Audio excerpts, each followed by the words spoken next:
I want to start by talking about a letter.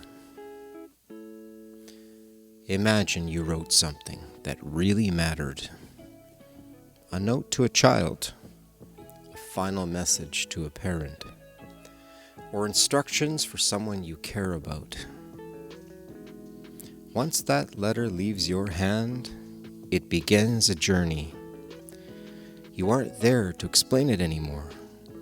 You aren't there to defend it. The person who receives it might cherish it. They might make a copy to share with a family member. And that person might type it out to send to a friend. If 100 years pass and the original piece of paper you held in your hand is gone, how does the world know what you actually wrote? Most of us assume that if the original is gone, the message is lost. We imagine a game of telephone where the meaning changes every time it's whispered. But history has a different way of keeping secrets. It leaves a trail. In many religious circles, we are taught that the Bible is reliable because it is inspired. And while that's a matter of faith, it often skips over a very human reality. The Bible did not drop from the sky as a leather-bound book with gilded edges. It traveled through time exactly like your letter did. It was carried in dusty satchels. It was copied by candlelight. It was passed from hand to hand across borders.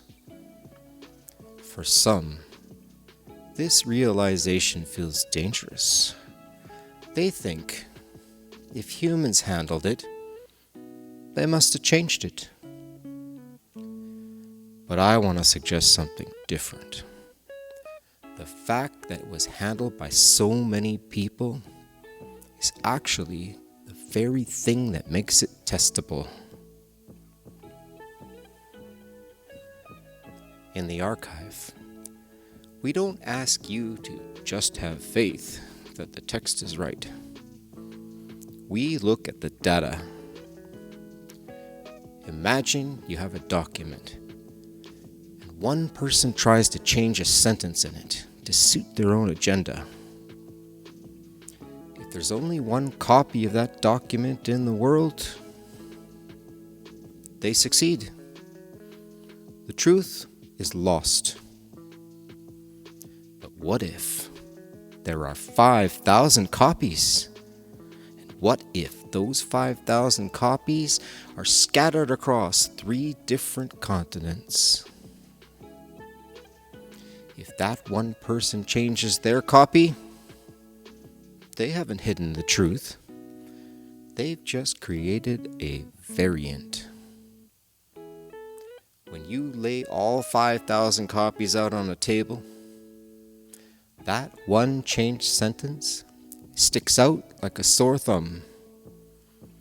It doesn't match the paper trail left by the others. This is the reality of the New Testament. We have over 5,000 Greek witnesses. When you add other languages like Latin and Syriac, the number climbs toward 25,000. Compare that to the other history we trust.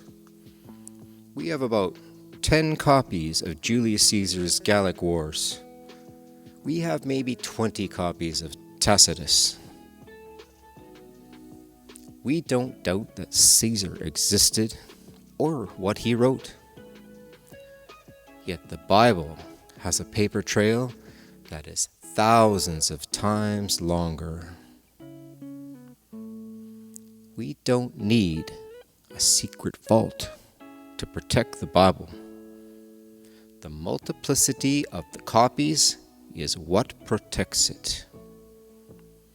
no one person, no one church, and no one council could ever gather up all those thousands of copies to change them without being caught by the evidence.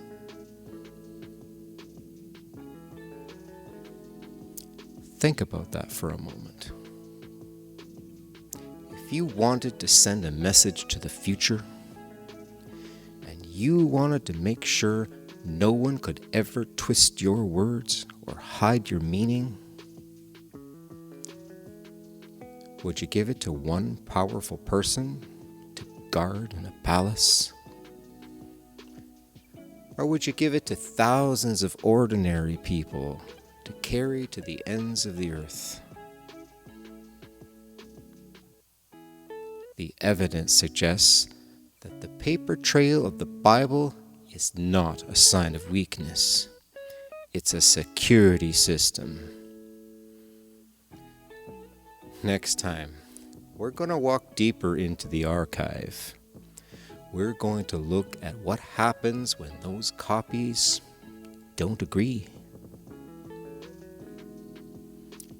We're going to talk about variants.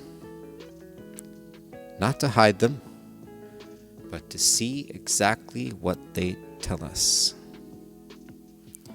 Because if something is true, it does not fear the data. Take your time. Look at the numbers and think for yourself.